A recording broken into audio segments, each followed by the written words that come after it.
Erev Shabbat Shalom, one of the 39 forbidden melachot on Shabbat is melechet gozez, shearing, which refers to removal of anything attached to the body, whether it's hair or nails. If it's the body of an animal, a body of a human being, the halacha is that that's asur on Shabbat. When done with a keli, if it's done with a vessel, scissors, clippers, whatever it is, it's a melacha deoraita, it's a biblical prohibition. When done by hand, plucking hairs by hand, or let's say by teeth, biting your nails, that is a melacha midrabbanan, because it's not the normal way of doing it. For that reason, the Ben Ish Chai in Parashat Kitisa Shana Shniya, he brings down that a person should not scratch his hair or his beard excessively on Shabbat, because as a result, when you scratch too much, eventually, inevitably, you're going to pluck out hairs, and that's at least an Isur D'Rabbanan of Gozez on Shabbat.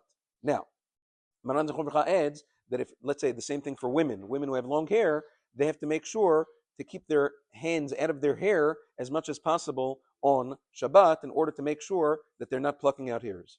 The Ruach Chaim, Rabbeinu Chaim Palachi in Siman Shin Mem, quotes that the practice of the Ari HaKadosh was that he would not put his hand in his beard at all on Shabbat because he was concerned that as a result he would pluck out hairs. And once, Be'emet, the Ari HaKadosh forgot and he put his hand in his beard on Shabbat. He left it there for the rest of Shabbat. He didn't pull his hand out. He walked like this for the rest of Shabbat in order not to chalila pluck out hairs as a result.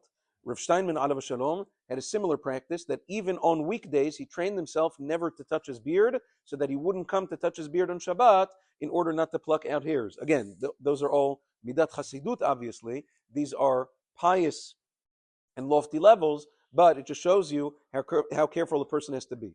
Now, let's say, Maran Zechon V'cha discusses in Alichot Olam Chelik Dalet, what happens if a person needs to check their children's hair for lice on Shabbat. Let's say a person has lice, a kid has lice, whatever, and you have to check his hair.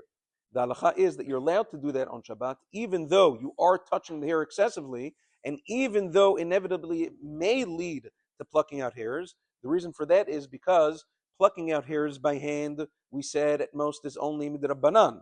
Now, I'm not mitkaven to pluck out the hairs. I just want to go through the hairs to see if there's nits, if there's lice, whatever it is. And therefore, even if it happens, it's called the pasik reshe de la nichale b'drabbanan. It's a causative action as a result of something that I'm doing, which can only lead at most to an isur d'rabbanan, which will then be mutar on Shabbat. So you are allowed to check for lice on Shabbat. Have a wonderful day and Shabbat Shalom. Mincha Kabbalat Shabbat and Arvit this evening is at 4:35. Shabbat Shalom.